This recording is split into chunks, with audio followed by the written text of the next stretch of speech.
We tend to start lesson 6 tonight. That'd be page 20, but I thought we might begin on page 19. Just any closing thoughts on the parable in Luke 12.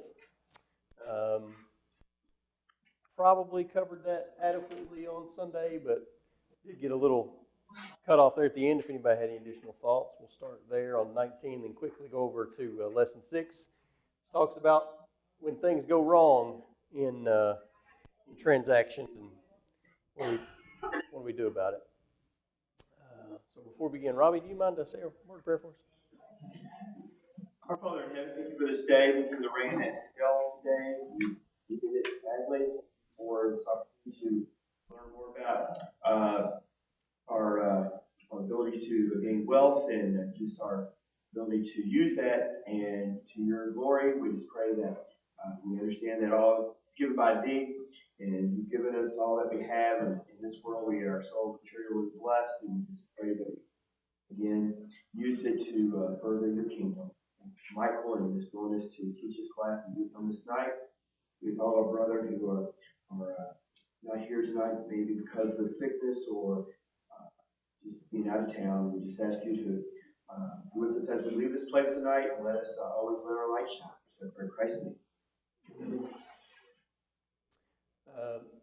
So just page 19, we'll just touch on that last question one more time. Question 4 from the parable of the rich fool. Again, we talked about that parable on Sunday.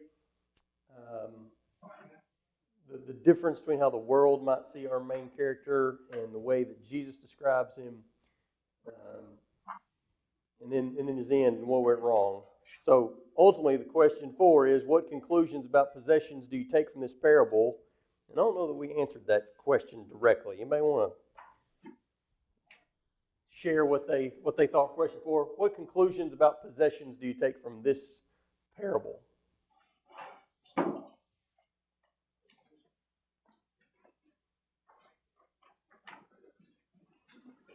I don't guess I exactly answered it right because I didn't get this parable, but I put there very temporary, not to be worshipped or hoarded up.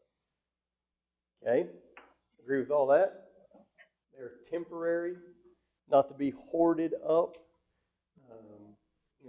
The lesson is about greed, about the desire for more. Anything else? Maybe too literally, but Jesus just flat out says at the beginning, your life doesn't consist of them. So it's easy. It's not too much different from what Mickey just said. It's easy to make possessions our life. No question. I think if we're being honest, at times our life, in moments, right? Not in the big overall long scheme of life, but in moments we can find ourselves where our life does consist of our possessions, right? We spend a lot of time taking care of our possessions. Sometimes that's reasonable and good, and probably needs to be thought about also. Also, kind of specific to the parable, Kyle, to your point, specific to the parable, what am I investing in? Whose money am I investing when I do it? There's not any thought of that in the parable, right? I have nowhere to store my crops. I should do this. I will tear down my barns and build larger, and I will store my grain and my goods and say to my soul, we've lost the idea of who these things are. And that will cause us to be not rich towards God, verse 21. So if you're going to look inward, you can certainly have poverty towards God. Okay, let's go to page 20, lesson 6. All I wrote down on that is, Yes. When he had all that, he was trying to, what he's going to do, he never included God in his discussion there. Yeah. You pray about am I doing the right thing here? Yeah. Poverty towards God, for sure. Last chance on the rich fool. Well, I've got one. No, I'm just kidding. Going once. Okay, lesson 6.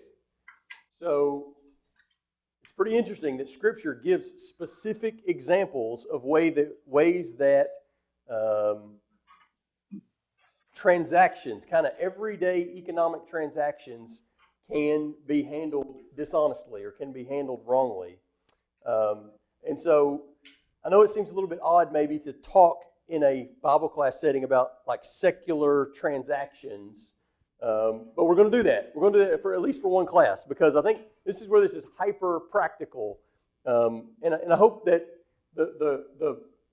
for each of these examples, I ask the question: what's the error? What did this mean in ancient times? And what may be a modern parallel? And I think that question is most important. Hopefully we'll spend some time on that for each of these examples, because this is kind of the practical Christianity part. The practical following God part is how could we find ourselves not handling these transactions the way that God would have us to do? Because God's over these as well, right? It's all His stuff. He's the ruler of all. These transactions are in His domain also. So how do we handle them? How do we handle them appropriately? Since these are relatively short passages, I thought we might read all these. Just go around the room for those who are comfortable reading. So, Jonathan, I'll start with you if you don't mind. Leviticus 19, 35 and 36. Tara, do you mind to get ready with Proverbs 11:1?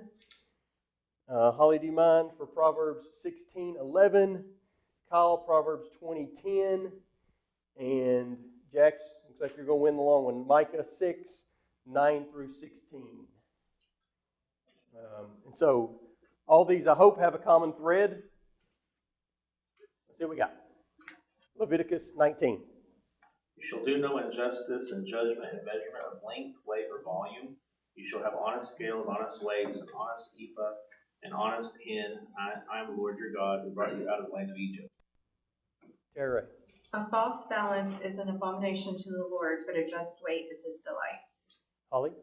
A just balance and scales are the Lord's. All the weights in the bag are His work. All the weights in the bag are His. Isn't that an interesting thing to say? Kyle. Differing weights and varying measures, both are detestable.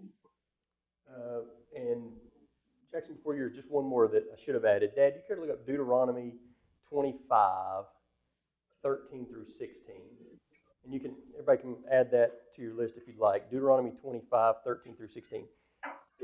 It may strike you as odd that the Holy Spirit finds it necessary to repeat this particular warning so many times. So interesting to me. Jackson. Micah chapter 6. Actually start in verse 8. My favorite verse. Micah 6:8, and then go forward. He has told you, O man, what is good, and what does the Lord require but to do justice and to love kindness, to walk humbly with your God. The voice of the Lord cries to the city, and it is sound wisdom to fear your name. Hear the rod and of him who appointed it. Can I forget any longer the treasures of wickedness in the house of the wicked, and the scant measure that is accursed? Shall I acquit the man with wicked scales and with a bag of deceitful weights? Your rich men are full of violence, your inhabitants speak lies, and their tongue is deceitful in their mouth. Therefore I strike you with a grievous blow, making you desolate because of your sins. You shall eat, but not be satisfied, and there shall be hunger within you. You shall put away, but not preserve, and what you preserve I will give to the sword. You shall sow, but not reap. You shall tread olives, but not anoint yourselves with oil. You shall tread grapes, but not drink wine. For you have kept the statutes of Omri, and all the works of the house of Ahab, and you have walked in their counsels, that I may make you a desolation, and your inhabitants a hissing. So you shall bear the scorn of my people. These things we're talking about, it's interesting. He connects them directly to Ahab. We might connect other things to Ahab, but Micah connects this, which is interesting. All right, Dad, Deuteronomy 25, 13 through 16, please. You shall not have in your bag differing weights, a large and a small. You shall not have in your house differing measures, a large and a small. You shall have a full and just weight.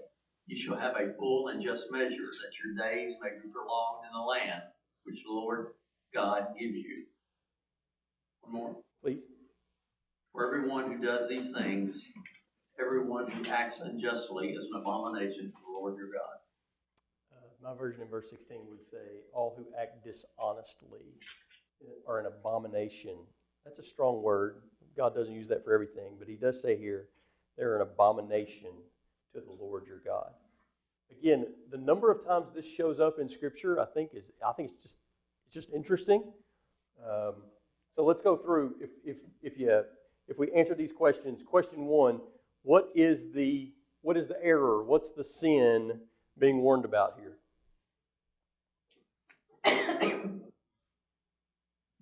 It's dishonesty. They're trying to fool somebody into giving yourself a better deal. Yep. So specifically, what's mentioned over and over again? Weights. Unjust weights, unjust scales, unjust measures. Okay, so help me. What does that mean? What does that mean in that day? We'll get to the parallels. What does it mean in that day? What is a heavy weight and a light weight and a heavy bag and a light bag? What does all that? What does that mean? The part of bartering. Yes. Go ahead. Well, so you're bringing in wheat or whatever, and you're trying to make your living off that. You take it to a buyer, and they're cheating the scales being off, then you're being cheated. Just That's right. So if I'm a merchant and I'm buying and selling things, why would I have two different? I might have two different rocks. They both say 10 pounds. And one of them's heavy, one of them's 11 pounds, and one of them's 9 pounds. Why would I do that? One of them's going to help you out to your debtors, and the other one's going to help you out to your creditors. When I'm buying something, I'm going to put that 11 pounder on there, right? And it says 10 pounds, but I know it's really 11. I'm going to put the 11 pounder on there. And so when I'm buying your stuff, I'm going to pay you for 10 pounds, but I know I'm really getting 11. But when you're buying my stuff, put the 9 pounder on there, right? When you're buying my stuff, you're only going to get 9 pounds, but it's going to say, you're going to pay me for 10. So that idea of multiple weights, like that idea, Scripture over and over again talks about how evil and unjust it is to not have a just weight or to have multiple weights. They are an abomination. Whereas a just balance is the Lord's, and weights correctly done in the bag are His. I think that is such an interesting phrase. Weights, the weights in the bag are His. Okay, so we kind of get the idea. In Deuteronomy 25, it calls this act, all who do such things, who act dishonestly in this way, are an abomination to the Lord your God. So God's clear. This is not just, these things happen in business. This is not, being an entrepreneur. This is an abomination. So maybe the most interesting or fun or thoughtful question here is, what's the modern parallel that we need to be aware of? Anybody have any thoughts on this? Where do you see in our modern day? We obviously do commerce very differently. What is the modern equivalent of having different weights? Overcharging for a product or service, or changing, if I'm selling my clothes and I know somebody who's wealthy is charging them a different price than somebody else because I think they can pay it. Okay, so having vastly different prices for items, not treating everybody the same, right? Probably something we should think about. What else?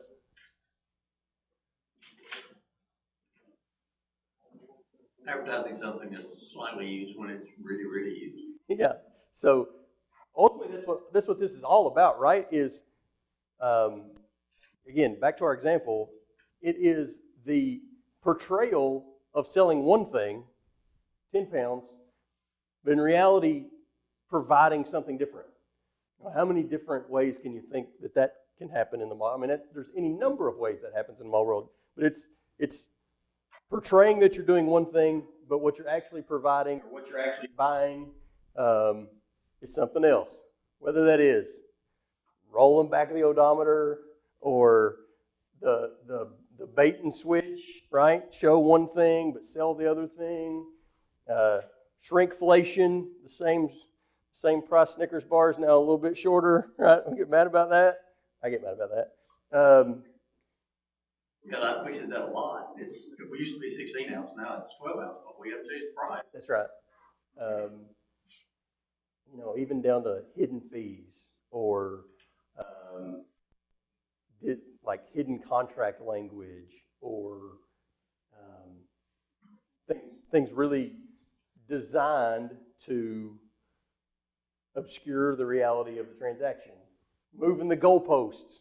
Hey, if you do this, then we'll have a deal, and then you do that thing, and then it's moving, and it's the next thing, right?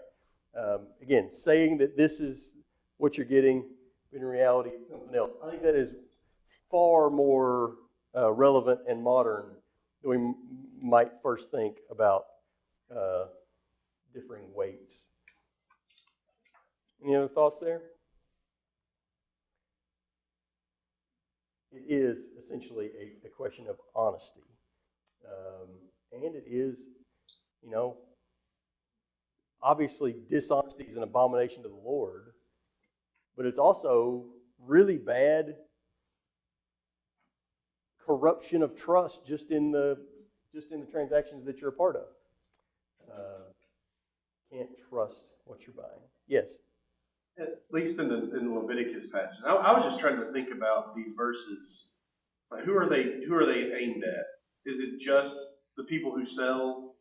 Because that wouldn't be you wouldn't think it would be just your common everyday Israelite. It would be people in a specific position to be able to have this ability to do this.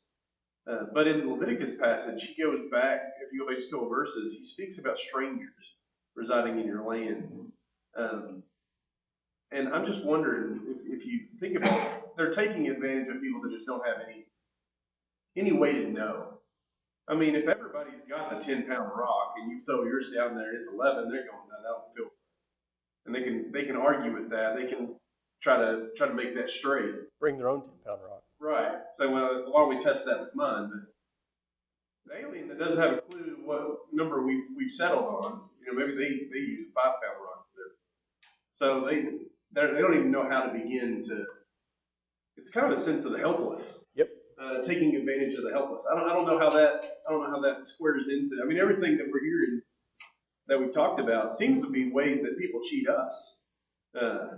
But is there a way that I'm doing this? Yeah, that's, I guess, what I'm trying to think of, these dishonest dealings. What are some ways that your average layman that's just working for a living, but maybe it's the timestamp at work. I clock in and say I gave you 8 hours, but I know you measure off the 10th of an hour, so I skimmed off the first 6 minutes and the last 6 minutes, and I still charge you.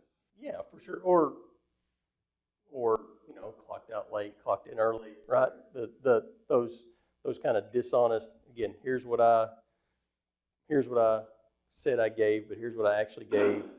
When those are misaligned, I think that could be. And I also think that probably those kind of scales were probably a little more common than we would think. It wasn't just the guy that ran the corner store, right? These are kind of everyday things for these people. So that was my intent: is how's this relevant to us? Anytime we overpromise and underdeliver intentionally, or try to obscure the truth about some transaction that we're in, and that's easy to do in terms of financial things, I think, particularly. It doesn't feel as dishonest somehow. It feels like negotiation. It feels like just business. Bible obviously feels very different about that. Let's go to another set of passages. Again, another very specific thing that the Bible seems to care very much about.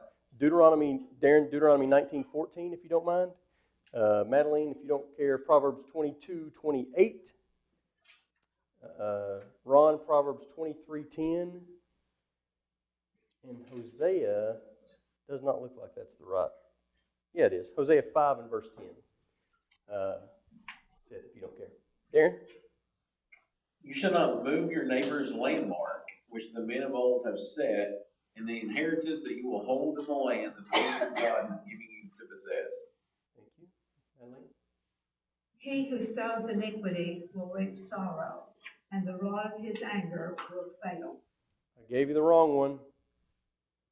Which one was that? That was 22:8. 28. 2228. Okay, sorry. No problem. Do not remove the ancient landmark which your fathers have set. I think it's strange that the proverb writer says this over and over again. Proverbs 23:10, Ron? Second, I got 13 then. 23, I thought I got to 23, I guess. 23:10. Okay. Remove not the old landmark, and enter not into the field of the fatherless.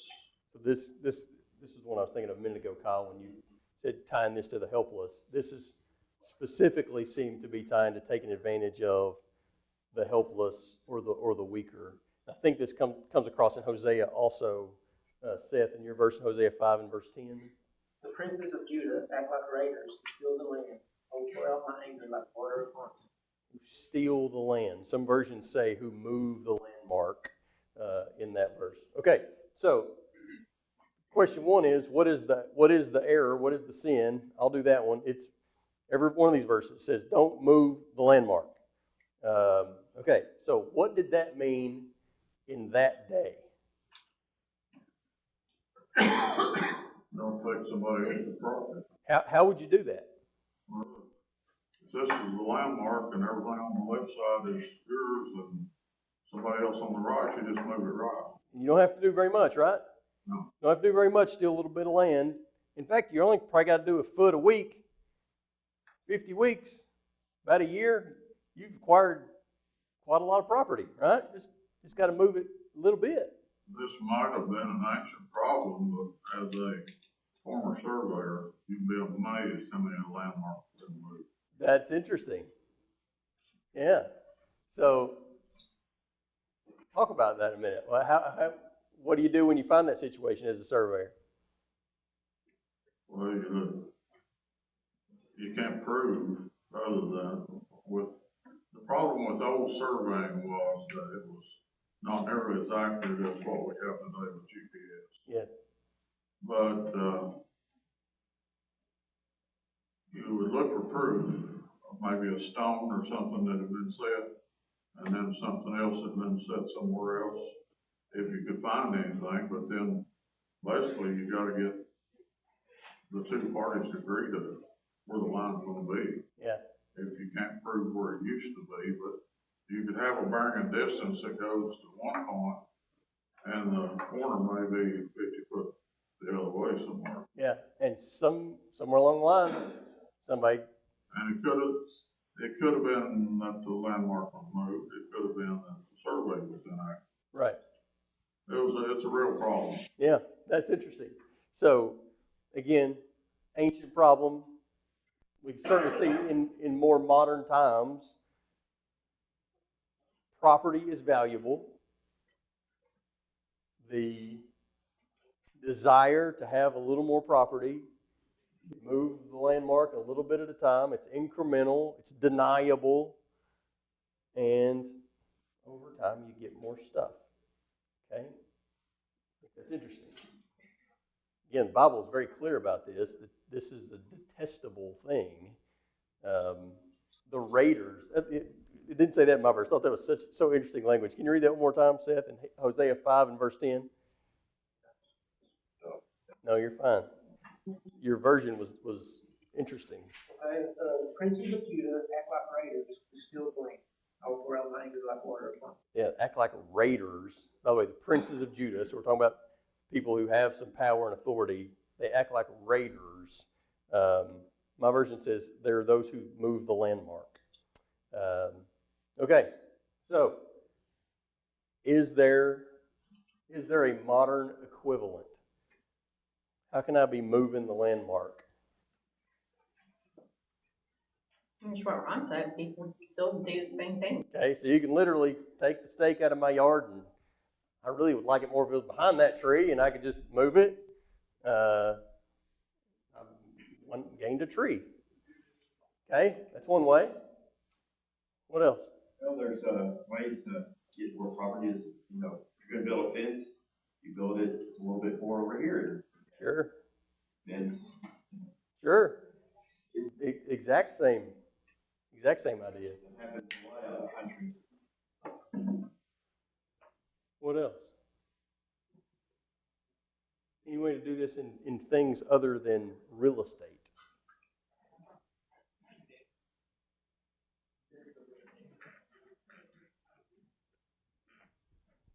I mean, I can imagine, like, sometimes when there's not a clear will, that family members will say, well, he said he was gonna leave that to me. No, he said he was gonna leave it to me, you know. Yep. Changing. And they may both know that their true wish may be to sell it and split it or give it to charity, but Yep. I've heard of that kind of thing, claiming that, you know, the family member really wanted two people to have it and they fought over it. So the core issue, right, is blurring or obscuring or changing ownership of something valuable. Very modern world, what are some of the most valuable things that are out there? They're not tangible. It's right. So I thought about, anyway, plagiarism or copyright infringement or, you know, intellectual property boundaries, right? This is, yes, that's pretty coming from me. You stole the Price is Right logo 4 days ago. That's different. He quotes C.S. Lewis. That's not that. Anyway, I think it's probably things that are worth thinking about in that regard. It is a, you know, intellectual property. How do we remove the barriers or remove the boundaries to that stuff in ways that benefit us? Maybe I should think more about that. Anyway, that thought came to mind in thinking about ancient landmarks. Any others? It's pretty clear that God does care that in these kind of everyday secular transactions that we're honest with one another. It's in fact interesting how much He does care, I think. Okay, let's move on to Leviticus. Peggy, do you care to read Leviticus 25, 14 through 17? And then Aaron, do you mind Proverbs 20 and 14? Whenever you're ready. And if you make a scale to your neighbor, a sale to your neighbor, or buy from your neighbor, you shall not wrong him. You shall pay your neighbor according to the number of years after the Jubilee, and he shall sell to you according to the number of years for crops. If the years are many, you shall increase the price, and if the years are few, you shall reduce the price. For it is the number of the crops that he is selling to you. You shall not wrong one another, but you shall fear your God, for I am the Lord your God. I wish Jonathan Absher was in here. That's an economics professor's favorite passage. I mean, that's time value of money and how many crops are you buying and change the value. That's perfect. Aaron? It is good for nothing, cries the buyer, but when he has gone his way, then he boasts. It is good for nothing, says the buyer, but then when he's on his way home, he's bragging about it. So what do these verses have in common? Or what is the error that can happen according to Scripture here? This is where I thought taking advantage of somebody's ignorance regarding the value of something that they have. So you see this all the time online. Like I found this at Goodwill for $350, but it's worth $800, and so, or you buy something from somebody and they have no idea what it's worth, and then you turn around and sell it for 8 times what you bought it for. Yep. Okay. Other thoughts there? So particularly in Aaron's verse, I think you see it. I think you definitely see it what you read also. But this is dishonest negotiation, probably. That's how I would phrase that. Remember Aaron's verse for us. What the buyer says one thing in the presence of the seller, but has a very different story outside the presence of the seller. So, you know, what is the line between negotiation and dishonesty is a very practical and not always an easy question. Not discounting properly for the Jubilee year, probably not completely relevant, but, you know, are we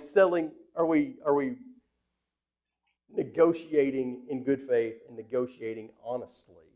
So, is it possible to negotiate dishonestly? We see this at work sometimes. People will say they can't afford, they need a lower rate based on a sliding scale, but then when they fill out the form, they're in the highest income level. Sure. Or they can't pay their copay when you know that they can, they just don't want to. I think this one is very practical. We all at one point or another negotiate for something, a house or a car or a price of a puppy dog. We're negotiating for something. What is the line between negotiation and dishonesty? And as Christians, should we draw that line differently than maybe the rest of the world draws it? I wonder if this one might be a little bit scary because it's possibly one of those situations where where's the line at? It's kind of hard, but you can really see when you went past it. You might start off very. I mean, you know, when we bought a house, we hired a house inspector. Why do we do that? Well, we wouldn't know what we were getting into. We wouldn't know if the people that were selling the house were asking, you know, for a house that had a brand new roof, asking that price, but when they're trying to sell us a house that had a 50-year-old roof. You know, we'd be able to negotiate that. But then you start going, well, then I can ding them for this over here, ding them for that over there. And I know this really ain't a problem, but I know I can get a little bit more out of here. I think it could start off very innocently, can turn into this if we're not careful. And why would it turn into that? What's the underlying? Because we like the money that we have in our pocket. We want more product, more value for what we spend. Yeah, and so again, there's a line there. Everybody wants value for what they spend. Nobody wants to be taken advantage of. I don't think it's prescriptive, but I do think it's worth considering when we are in a negotiation setting. How do we handle that? Is that cultural? Like, is it, because there's cultures are very different. There's a lot of things that it's normal to negotiate on. Sure. Like buying a house or buying a used car. So it wouldn't necessarily be here that's normal. In another country, a home price might be a home price. You might not. So it might be dishonest in that to even think about negotiating. So there are depend on the culture. There's some cultural differences for sure. And I don't mean to say that negotiation is evil. I've been in some very good faith negotiations that some things are went very well. Yeah. But is there a way to do it ungodly? Anybody here ever been in a negotiation you thought somebody acted ungodly? I bet if you've been on earth enough to buy anything you have, at some degree or another, hey, the deal's good until midnight, manufactured urgency, inventing other bids that don't really exist to try to manufacture some urgency, a low ball price to try to fake flexibility. This really hurts me to give this up when really it doesn't hurt me at all. Stuff's borderline dishonest, right? So how do we handle all that? How do we, again, don't have a prescription, just think it's worth considering. Any other thoughts on, there's a whole class on negotiating Christians, I think, that would be interesting to have thoughts about how do we do this in a Christian way. I think it's pretty interesting. A couple of verses that it's, you should be okay with taking advantage of. Sure. So that rubs off some hardcore negotiation. Yeah. And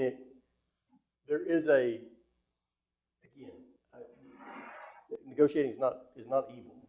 Sometimes you have to come to a price that is makes both the buyer and seller content, right? You got to get to that. You got to figure out what that price is on things. But why do we want to win the deal? I mean, if it's an insignificant difference, but it's in our favor, so there's always just some ego in that, right? Some pride that you got it. It's like that you did that. Anyway, so there's a pride element to that, to winning. Feel like you won the deal. There's obviously a greed element to that. Can be in some situations. Maybe there would be some negotiations where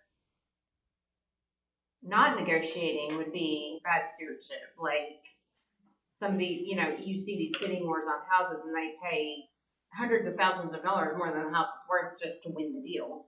And so to give an asking price in that situation is that bad stewardship just to get the thing that you want. Yeah. And Again, so negotiation's a tricky one. not I feel like. again, not down on negotiation. How do we do it in good conscience? How do we go about it honestly? How do we not claim the merchandise is bad when we know that it's good, just so we can get a lower deal and feel like we won the deal? That's a little bit of the house issue. I think that's a pretty modern parallel, Kyle. Is bad, says the buyer. Oh, look at all these things. I can't even believe I'm still making an offer on this pile of sticks. Or don't show them you're interested. Don't let them know that you're interested. Yeah. Act like So you're not interested. some of that, again, some of these things are negotiations. Some of it's dishonesty. We better be very honest with ourselves where we draw the line. And it may mean that Christians are not as good negotiators. We better be okay with that. Again, we better be okay with that. Other thoughts on any of that? Just interesting. I just did a quick search on negotiating in the Bible. This verse in Genesis 23 came up that I not ever thought about ever in this context. Sure. It's when Abraham is burying Sarai. Yes. He goes to the Hittites where he's traveling at. Yes. It says, "I'm a sojourner, foreigner among you. Give me a property among you for a burying place. I might bury my dead out of my sight."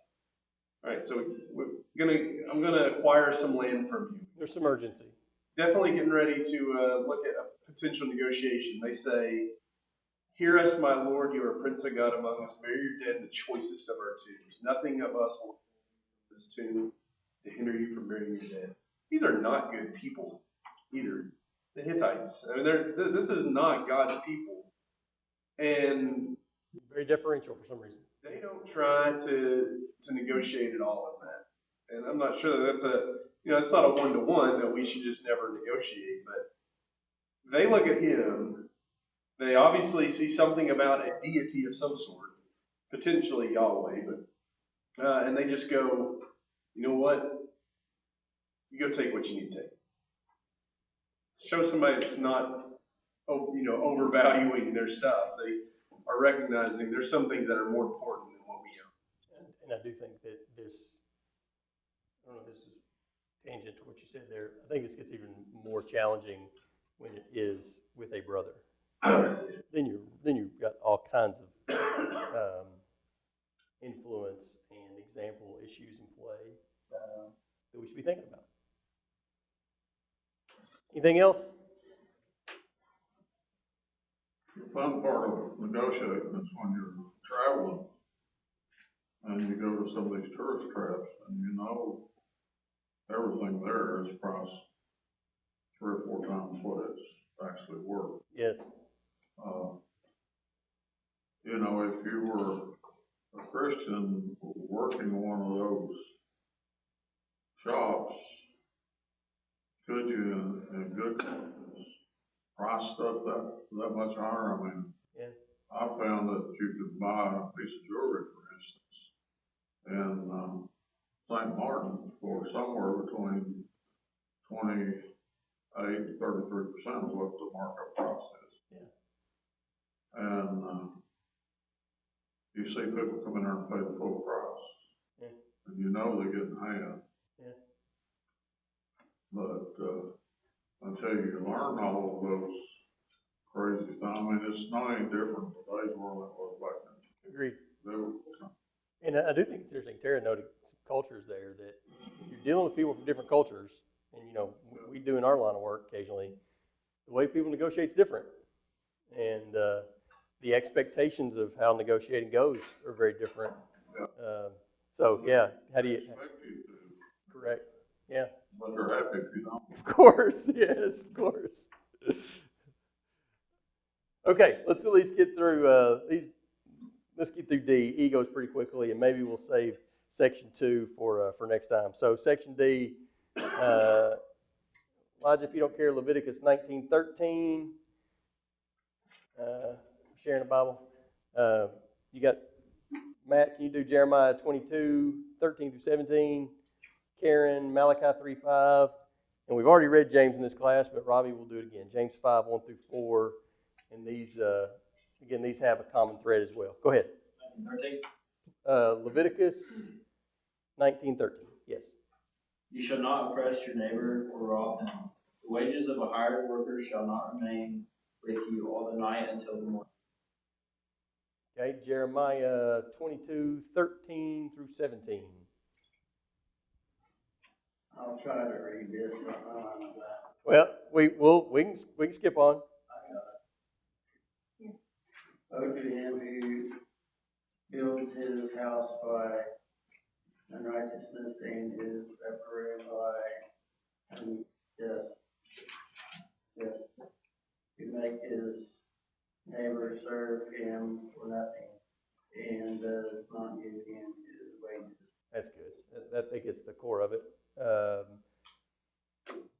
If you have eyes and a heart for dishonest gain, verse 17, kind of the same idea. Make your neighbor serve for nothing and does not give him his wages. Karen, Malachi 3:5. And I will come near you for judgment. I will be a swift witness against sorcerers, against adulterers, against perjurers, against those who exploit wage earners and widows and orphans, and against those who turn away an alien, because they do not fear me, says the Lord. I think this definitely goes along with what Kyle said earlier. It's about taking advantage of the helpless, because first of all, notice the group that is put into, and it's comes right before the taking advantage of a wage earner or taking advantage of an orphan or widow. And then Robbie, James 5. Come down, weep and howl for the miseries that are coming upon you. Your riches have rotted, your garments are moth-eaten, your gold and silver have corroded, and their corrosion will be evidence against you, and will eat your flesh like fire. You have laid up treasures in the last days. Behold, the wages of the laborers who mowed your fields, which you kept back by fraud, are crying out against you, and the cries of the harvesters have reached the ears of the Lord of hosts. Thank you. The specific error noted in these verses?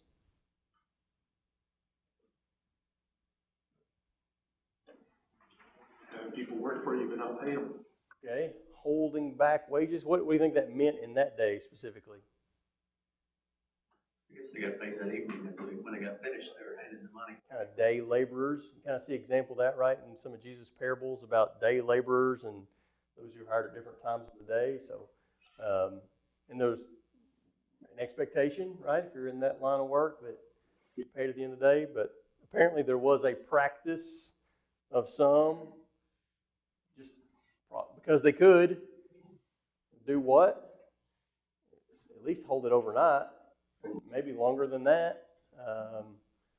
And based on these verses, what's your sense of God's feeling about that?